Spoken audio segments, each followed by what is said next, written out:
Hi everybody, welcome to the Baguette Investor channel for a new video. I'm still a little sick and a little tired, but I'm feeling much better than last week after having COVID. So we're back to normal videos, and I have a lot of work for the channel. I plan on doing many very interesting things. So if you're not subscribed, please mind subscribing. We have some very interesting things that happen very rarely this week. An asset has given a signal. I probably put that into the title, so you already know that. First, as always, a look at my weekly performance. You can see my portfolio is in a very stable yet not very interesting downtrend. My total performance since the beginning of the year is minus 1.3%. It's hovering around minus 0.5 and minus 2%. That's very, very light downtrend. Considering in favorable markets, just a very short explanation about my strategy. I do trend following, and during non-favorable markets, I don't trade a lot of things, and I don't invest a lot of money. I don't have big positions. And when market conditions are favorable, I have big position sizes and high success rate. My exposure when favorable market conditions are here is 1% per trade, which means if I do a trade, I will invest as much money as if my stop loss is triggered, I will lose 1%. So it means that if it goes the same range above my entry price than it is for my stop loss, I will be 1% in profit from my total capital, which it can go very fast. It means that in one trade, if I make 3 times as much as what I was ready to lose, I will have made 3% of profit into my capital. And that can go very fast during favorable markets. So that's why I'm not really afraid of being down minus 1.3%. But minus 1.3% is a very small drawdown, can be done 1 or 2 trades, you can make that back. On the contrary, if I was, for example, minus 25% or minus 50% down on my portfolio since I started, I would be very sad because it's very hard to make that back. But 1.3%, I have a very good trend management, very good risk management.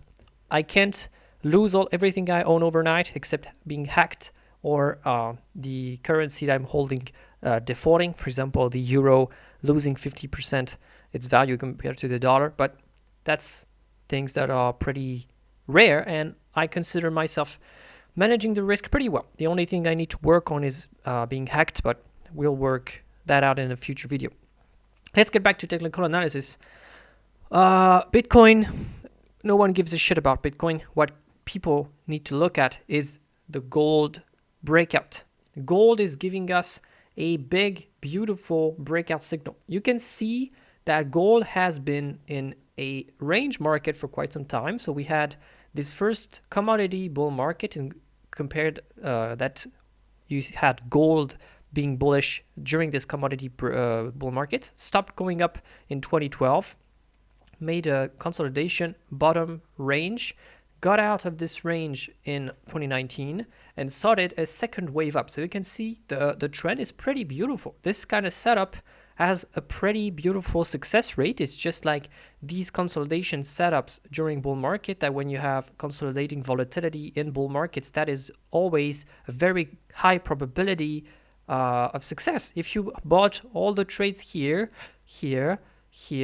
and you didn't buy here because you didn't break, that would have been a great trade, and it's high probability of success. Right there, what we have is a similar kind of pattern. You have a nice bottom, that is a rounding bottom. You have the extraction of this huge base right there, and now we're seeing gold made a consolidation that lasted a year. The consolidation started in August 2020, and you can see that for all the previous time it was a beautiful consolidation. And what's a beautiful consolidation? It's what a very famous trader called Mark Minervini calls VCP, volatility contraction pattern. My favorite pattern, and most trend followers and breakout traders pattern, is not like you have huge swings and it breaks out right after. The best setup is when the price really takes time to consolidate, when it really becomes tight at the end, that's where you have the most probable breakout moment. When you have a clear breakout line like this, and the price breaks out with market conditions being very favorable, we are in a commodity bull market, the markets are correcting strong, so a move up for gold would make total sense. You meet the criteria. Of course, there are many trades that will not work, that will come and try to get your stop loss and get back. Trades that will fake breakout and break down and just destroy your account if you don't manage risk. But this is the kind of pattern that it makes all the probabilities according to you. And this is what I'm going to buy. I'm going to buy gold. If you were not looking at gold, well, this kind of pattern is really beautiful. And even if that trade fails, I will be very happy to try this trade. Just like back when Bitcoin was looking very bullish, I was very happy to buy it. It was in October 2020. So really pay attention to gold. We're going to see what are the possibilities to buy gold just before I go to take a look at other indexes. If you're into crypto, you can buy PAXG Gold. It's we'll say a crypto a crypto fund, a crypto tracker that tracks the price of gold. You can see that we're going to compare it with the GLD, which is a tracker that tracks the price of gold, that it's traded as a stock, and you can see that it's pretty coherent and trades very nicely. Second possibility you have, if you live in the US or if you have access all over the world to US traded ETFs, you can buy the SPDR Gold Trust if you believe that the price of gold spot will appreciate. And if you live in Europe like me, you want to try to buy gold priced in euro, you can buy VZLD, which is Wisdom Tree Physical Gold Euro Daily Hedged, which means it is hedging the currency and it is really pricing euro as a dollar asset. You can see this ETF is tradable. So you have three choices: PAXG Gold if you are only crypto, GLD if you're US and worldwide exposure, and VZLD if you are a European guy. So that makes this little tip done. You can see that we are still heavy into the commodity bull market. The GSCI commodity index is breaking this big resistance dating back from 2015.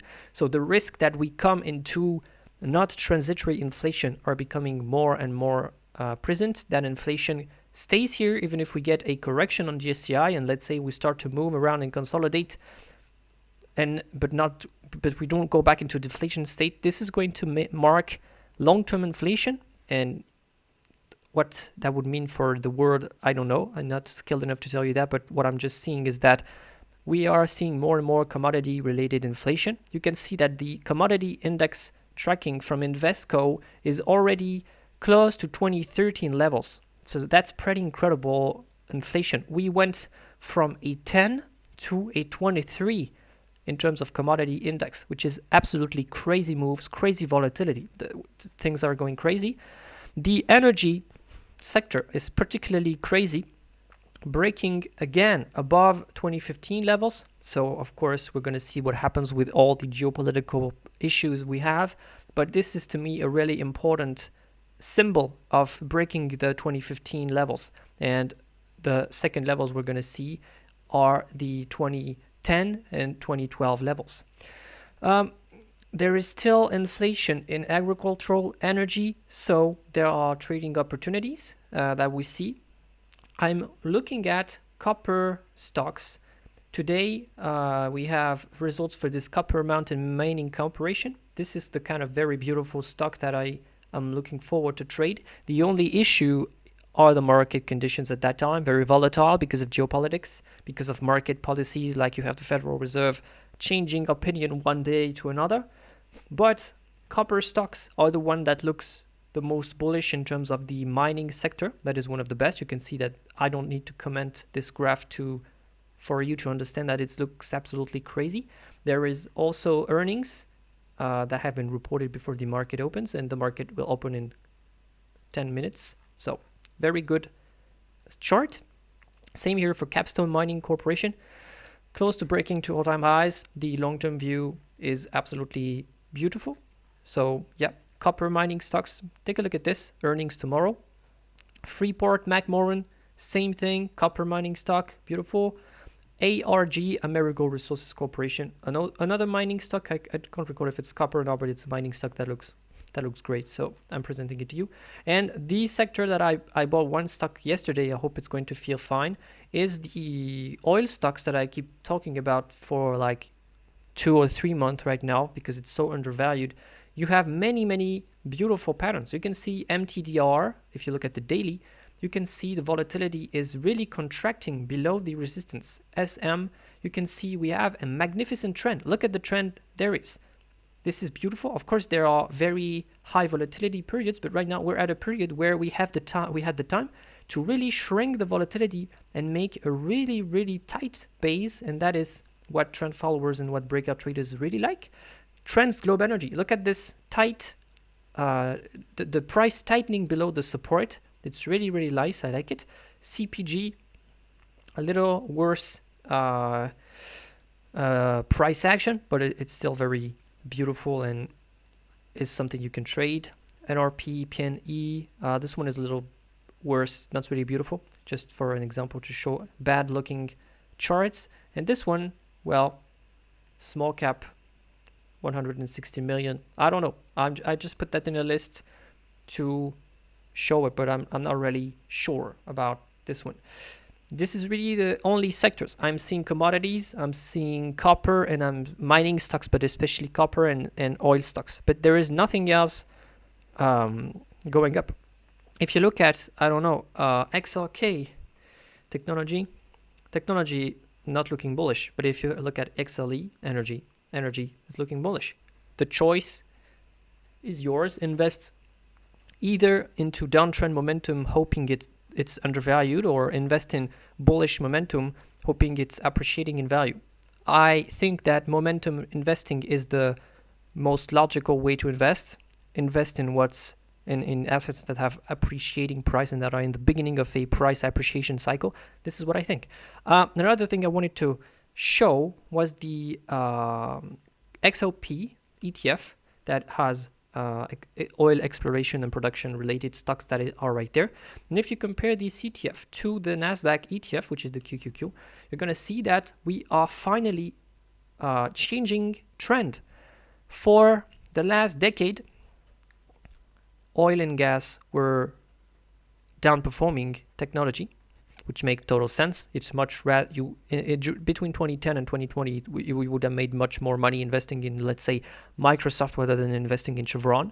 But now the times are changing. You can see that we are forming a bottom base, and we are now breaking up this base, telling yourself that in the next decade, maybe you will make more money investing in Chevron rather than investing in Microsoft. So really pay attention to this ratio. This is going to be telling you a lot of things about how inflation is doing, how markets are seeing growth stocks and value stocks. And I really believe that value stocks are here to stay for the next years. But we will see that. We'll see how value stocks that you see here perform compared to growth stocks. That's it. My performance is not moving because I'm not heavy into any trade because the market conditions are not good. And if the markets and the odds are not in my favor, I don't see why you would go heavy into the market. I'm waiting for the odds to come into my favor. I'm not a good range market trader. I'm a good trend market trader. And right now, we are not in a trend market. That's it. Thank you for watching. Have a nice trading week. See you in the next video, and goodbye.